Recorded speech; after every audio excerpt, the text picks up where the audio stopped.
बंदर और लकड़ी का खूंटा। एक समय शहर से कुछ ही दूरी पर एक मंदिर का निर्माण किया जा रहा था। मंदिर में लकड़ी का काम बहुत था, इसलिए लकड़ी चीरने वाले बहुत से मजदूर काम पर लगे हुए थे। यहाँ वहाँ लकड़ी के गट्ठे पड़े हुए थे और गट्ठे व सह-तीर चीरने का काम चल रहा था। सारे मजदूरों को दोपहर का भोजन करने के लिए शहर जाना पड़ता था, इसलिए दोपहर के समय 1 घंटे तक वहाँ कोई नहीं होता था। एक दिन खाने का समय हुआ तो सारे मजदूर काम छोड़कर चल दिए। एक लट्ठा आधा चीरा रह गया था। आधे चीरे लट्ठे में मजदूर लकड़ी का कीला फंसा कर चले गए। ऐसा करने से दोबारा आरी घुसाने में आसानी रहती है। तभी वहाँ बंदरों का एक दल उछलता कूदता आया। उनमें एक शरारती बंदर था जो बिना मतलब चीज़ों से छेड़छाड़ करता रहता था। पंगे लेना उसकी आदत थी। बंदरों के सरदार ने सबको वहाँ पड़ी चीज़ों से छेड़छाड़ न करने का आदेश दिया। सारे बंदर पेड़ों की ओर चल दिए, पर वह शैतान बंदर सबकी नज़र बचाकर पीछे रह गया और लगा अंडगेबाजी करने। उसकी नज़र अधचीरे लट्ठे पर पड़ी। बस वही उसी पर पिल पड़ा और बीच में अंडाए गए कीले को देखने लगा। फिर उसने पास पड़ी आरी को देखा। उसे उठाकर लकड़ी पर रगड़ने लगा। उससे किर्र किर्र किर्र की आवाज़ निकलने लगी तो उसने गुस्से में आरी पटक दी। उन बंदरों को भाषा में किर्र किर्र का अर्थ निखट्टू था। वह दोबारा लट्ठे के बीच फंसे कीले को देखने लगा। उसके दिमाग में कौतूहल होने लगा कि इस कीले को लट्ठे के बीच में से निकाल दिया जाए तो क्या होगा। अब वह कीले को पकड़कर उसे बाहर निकालने के लिए जोर आजमाइश करने लगा। लट्ठे के बीच फंसाए गया कीले तो 2 पाटों के बीच बहुत मजबूत से जकड़ा गया होता है, क्योंकि लट्ठे के 2 पाट बहुत मजबूत स्प्रिंग वाले क्लिप की तरह उसे दबाए रहते हैं। बंदर खूब जोर लगाकर उसे हिलाने की कोशिश करने लगा। कीला जोर लगाने पर हिलने व खिसकने लगा तो बंदर अपनी शक्ति पर खुश हो गया और जोर से खौं खौं करता कीला सरकाने लगा। इस धींगामुश्ती के बीच बंदर की पूँछ 2 पाटों के बीच आ गई थी, जिसका उसे पता ही नहीं लगा। उसने उत्साहित होकर एक जोरदार झटका मारा और जैसे ही कीला बाहर खींचा, लट्ठे के 2 चीरे भाग फटाक से क्लिप की तरह जुड़ गए और बीच में फंस गई बंदर की पूँछ। बंदर चिल्ला उठा, तभी मजदूर वहाँ लौटे। उन्हें देखते ही बंदर ने भागने के लिए जोर लगाया तो उसकी पूँछ टूट गई। वह चीखता हुआ टूटी पूँछ लेकर भागा। कहानी सुनकर करटक बोला, इसलिए कहता हूँ कि जिस काम से कोई अर्थ न हो, सिद्ध होता हो, उसे नहीं करना चाहिए। व्यर्थ का काम करने से जान भी जा सकती है। अरे अब भी पिंगलक जो शिकार करके लाता है उससे हमें भरपेट भोजन तो मिल ही जाता है, तब बेकार ही झंझट में पड़ने से क्या फ़ायदा। दमनक बोला, तो तुम क्या केवल भोजन के लिए ही जीते हो? यह तो ठीक नहीं। अपना पेट कौन नहीं भर लेता। जीना तो उसका ही उचित है जिसके जीने से और भी अनेक लोगों का जीवन चलता हो। दूसरी बात यह है कि शक्ति होते हुए भी जो उसका उपयोग नहीं करता और उसे यूं ही नष्ट होने देता है, उसे भी अंत में अपमानित होना पड़ता है। करटक ने कहा, लेकिन हम दोनों तो ऐसे भी मंत्री पद में च्युत हैं। फिर राजा के बारे में यह सब जानने की चेष्टा करने से क्या लाभ? ऐसी हालत में तो राजा से कुछ कहना भी अपनी हंसी उड़वानी ही होगा। व्यक्ति को अपनी वाणी का उपयोग भी वहीं करना चाहिए जहाँ उसके प्रयोग से किसी का कुछ लाभ हो। भाई, तुम ठीक नहीं समझते हो। राजा से दूर रहकर तो रही सही इज्जत भी गंवा देंगे हम। जो राजा के समीप रहता है उसी पर राजा की निगाह भी रहती है और राजा के पास होने से ही व्यक्ति असाधारण हो जाता है। करटक ने पूछा, तुम आखिर करना क्या चाहते हो? हमारा स्वामी पिंगलक आज भयभीत है। दमनक बोला, उसके सारे सहचर भी डरे डरे से हैं। मैं उनके भय का कारण जानना चाहता हूँ। तुम्हें कैसे पता कि वे डरे हुए हैं? लो, यह भी कोई मुश्किल है। पिंगलक के हाव भाव, चाल ढाल, उसकी बातचीत, आँखों और चेहरे से ही स्पष्ट जान पड़ता है कि वह भयभीत है। मैं उसके पास जाकर उसके भय के कारण का पता करूँगा, फिर अपनी बुद्धि का प्रयोग करके उसका भय दूर कर दूँगा। इस तरह उसे वश में करके मैं फिर से अपना मंत्री पद प्राप्त करूँगा। करटक ने फिर भी शंका जताई, तुम इस विषय में तो कुछ जानते नहीं कि राजा की सेवा किस प्रकार करनी चाहिए।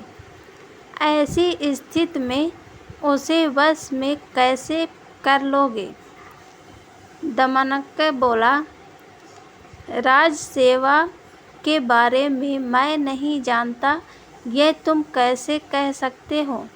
बचपन में पिता के साथ रहकर मैंने सेवा, धर्म तथा राजनीति के विषय में जो कुछ भी सुना सब अच्छी तरह सीख लिया है। इस पृथ्वी में अपार स्वर्ण है, उसे तो बस शूरवीर, विद्वान तथा राजा के चतुर सेवक ही प्राप्त कर सकते हैं। कर्टक को फिर भी विश्वास नहीं आ रहा था। उसने कहा,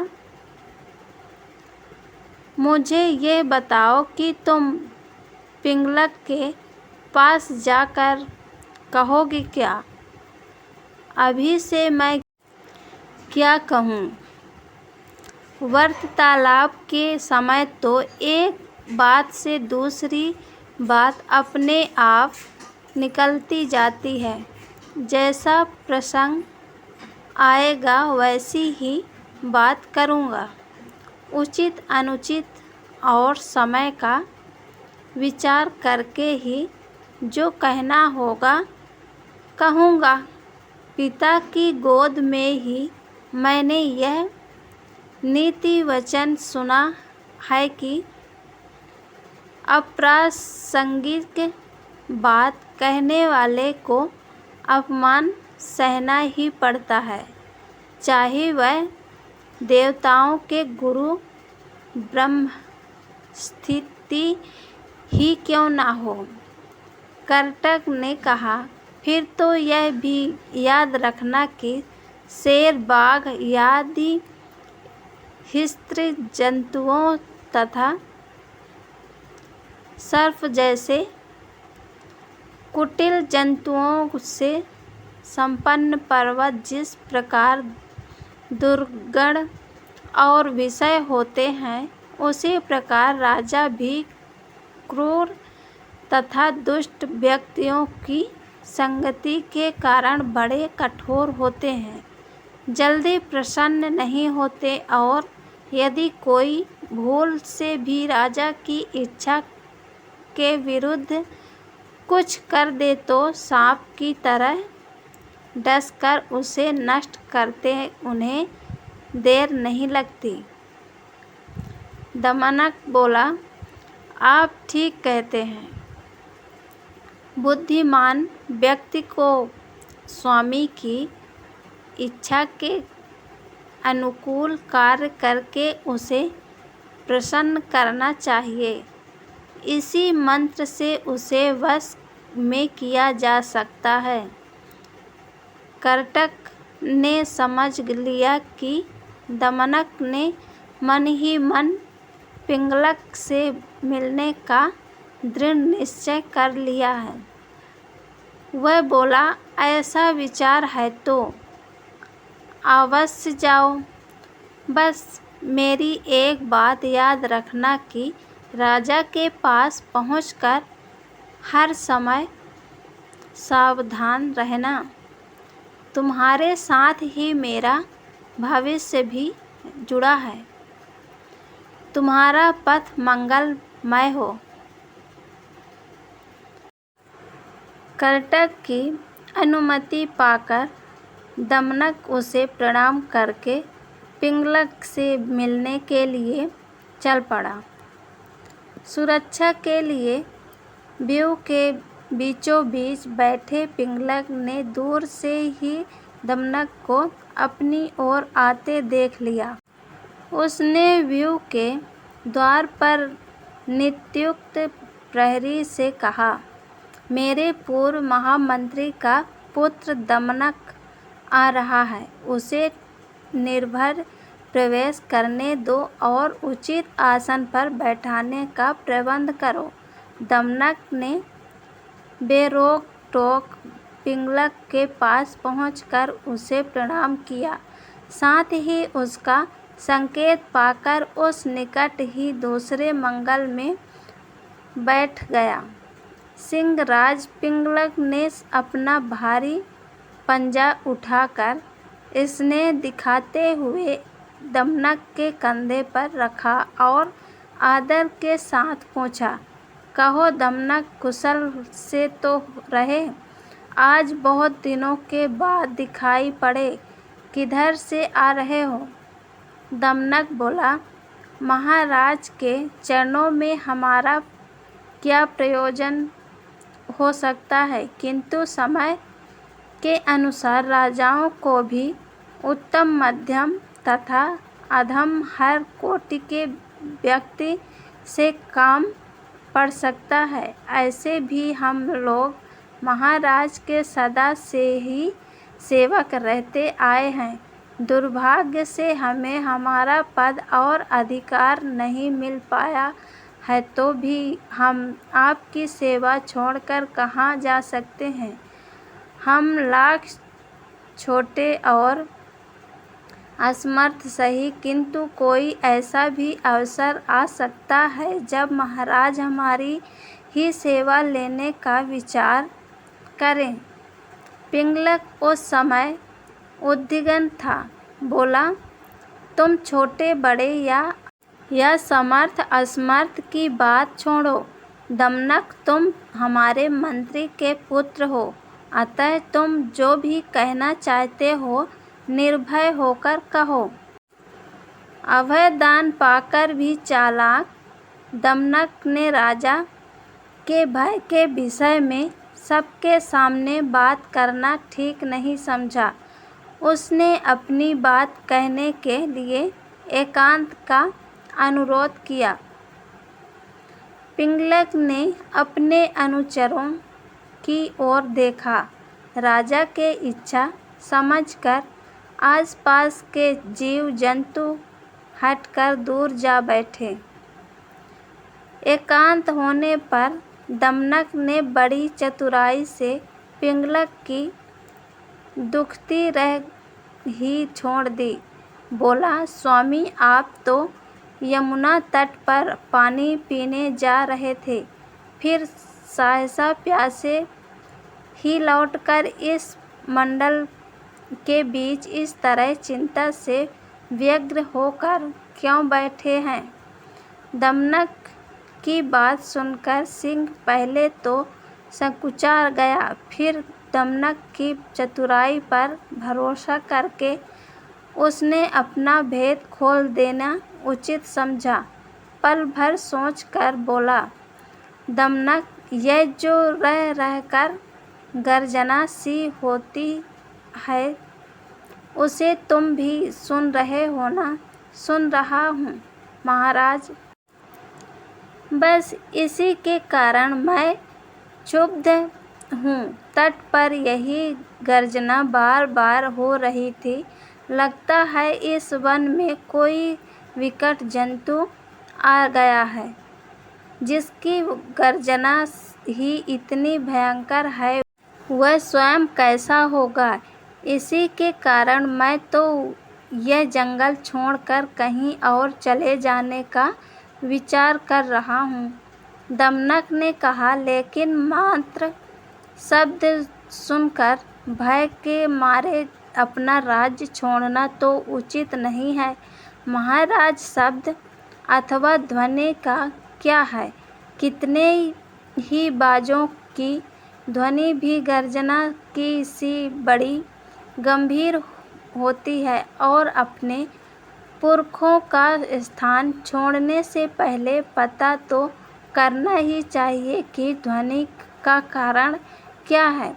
यह तो गोमायु गीदड़ की तरह डरने की बात हुई, जिससे बाद में पता चला कि ढोल में तो पोल ही पोल है। पिंगलक ने पूछा, गोमायु गीदड़ के साथ क्या घटनाएं हुई थी? ये कहानी पसंद आए तो लाइक और शेयर ज़रूर करिएगा। अब मिलती हूँ मैं अगली कहानी।